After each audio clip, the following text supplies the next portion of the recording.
Hi there, and welcome to another episode of Conversations with Heaven on Earth. I am Joanne Honey Thomas, and I'm wishing you a wonderful day.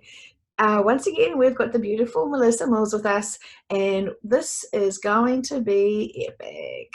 Welcome, Melissa. How are you doing? Hello, everybody. I am so excited as always. I have really been taking the time to re-listen to some of the early videos that we have done, and they're just so beautiful. And I love to see the progression of Conversations with Heaven on Earth. And I have to say that I was so moved by Anne's video that we filmed, Anne Wigmore, about, being able to heal our bodies. And I think for me, I already eat, I would say probably 95% of my diet is raw food anyway, raw vegetables. But what really got to me, and I've had a few of these conversations with people, was the water. So before we start today, I want to keep my water alive. So I'm going to do a drop of lime, because lime is zest of life. So that's how I know I'm definitely, I don't want any dead water. So there we go, done my lime. Absolutely love it. Lime's probably my favorite. And so hopefully now that I'm going to be all zesty for the connection that we'll do today. So if there's something that you can do so simple, just add, one drop of these beautiful oils into your water, keep them alive. For me, that was just mind blowing. So yeah, what about you? I have been indulging myself in some beautiful grapefruit oil. I need to lose some of the baby weight, and I am hungry for snacking. It's the school holidays, and my children are pretty much snack monsters, so I've been trying to curb that with the odd grapefruit oil, which has been quite good. But I also have really appreciated what Anne Woodmore said to us, and so we have purchased a lot of different fermented vegetables. It's called like a sauerkraut, but we've got we're so blessed, we've got a really cool organic store, and it's got all some really funky vegetables in there. So I know I want to respect my body and make sure that we're all eating really healthily. And so I've got carrots with ginger, I've got so much fun stuff in my fridge. So when I'm wanting to be tempted with those naughty snacks, I actually am going for something else, because I want my body to be more acid than alcohol. Yeah, anyway, I'm working on it, so yay for me. You want to find that neutral balance that she talked about, right? That's right. Yeah. So, what I love is that every time we do one of these videos, we get these little tidbits of things that we can actually apply like right now. And that's what I love. And then the big things just start to come after that. So anyway, I'm all zesty. I've got lime in my water. My water's alive. I'm alive. Who are we going to chat to today? Okay, so this is a big one, and one that I really respect. So respect because it's a sensitive situation. So today we're going to be talking to Teresa Halbach.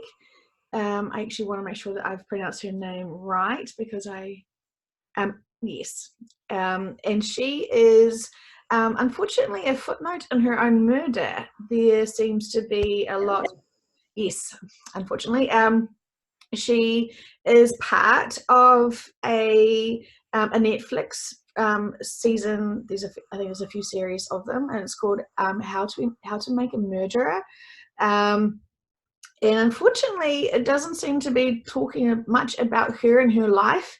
And I open up my thoughts and feelings to who would be appropriate to have these conversations, and she came to my mind, and I actually think that this is a perfect vehicle for her to come and have her voice. So just to clarify a little bit, because I have no idea who this is she like the interviewer from the program? Is she an actual murderer? Like what's the deal?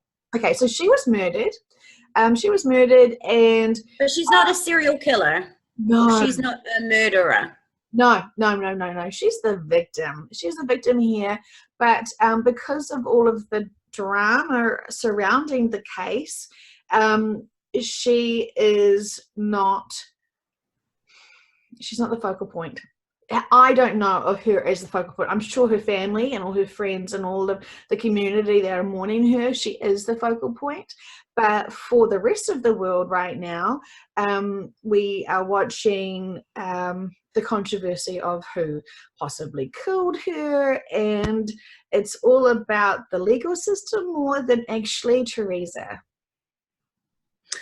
Wow, I guess we never make any guarantees that they're just going to reveal anything about life. The reason that we do these videos is to get an understanding of what the afterlife is like, with their mission, all that kind of stuff. So, well, let's do it. I think, why not? I love those kinds of programs. I'm surprised I don't know who this is, because this seems like it would be right up my alley. I have a fascination with serial killers. Goodness knows why.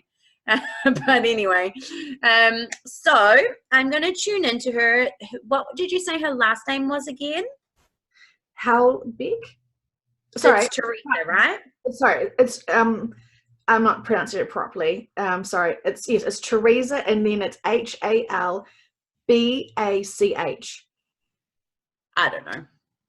Pardon me, Teresa. I do not mean to offend you with not pronouncing your surname correctly. Genuine. That's all right. Well, I'll tune into her and let's see what she's got to share with us. Cool. And I will wish you well in enjoying that line, because it is very, very good. I always keep thinking I must make it like a key lime pie from that oil or something. Anyway, I don't know very much about her. I think this will enlighten me. I do know she was a photographer, and we have that in common. So. Okay, so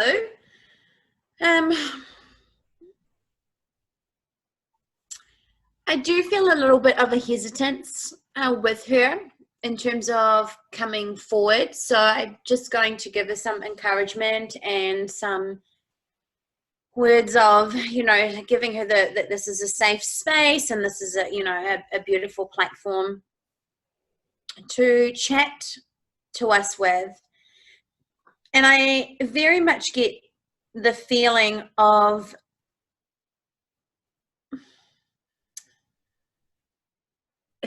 I feel like she would be, a really kind person that would be our friend. Like I feel really comfortable within her energy. I think for me, that's how I kind of build the connection with people that I do, is I feel into the energy. And I really feel like for her kindness is what got her into this. And so she says, however, to me that doesn't mean you need to stop going and being kind to people. Like for her, she wouldn't choose her life let me try that again. She wouldn't change her life in the way that she was to alter the circumstances that have happened. So she does give me, being a really kind person. I don't feel her to be malicious. I do feel her to be quite reserved a little bit in terms of her way of looking at life. Like, I hope that makes sense, but I feel like she's someone who in some ways had a bit of a sheltered life. Not that she was naive about things, but I feel like, she, in some ways I feel quite introverted. So I know you say she's, a photographer. To me, it's like she would rather be behind the camera than in front of the camera. And I feel this is why for her, it's kind of like, oh, like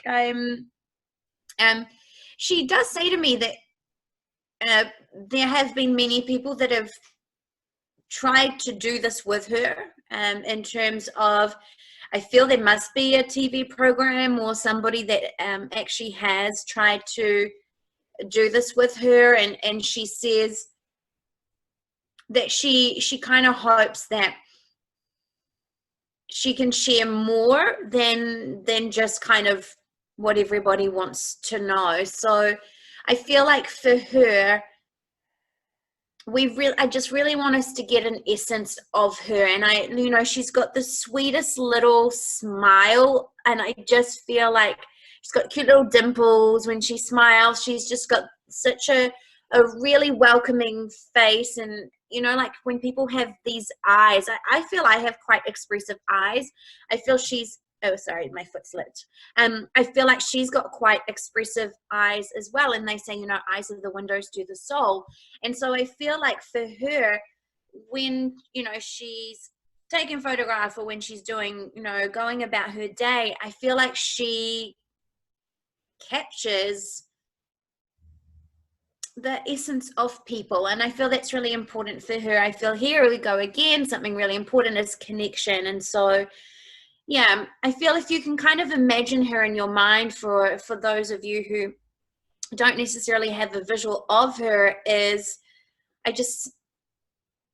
see her being someone who's really sweet, really down to earth, someone who I could see at the school cake stand with, just,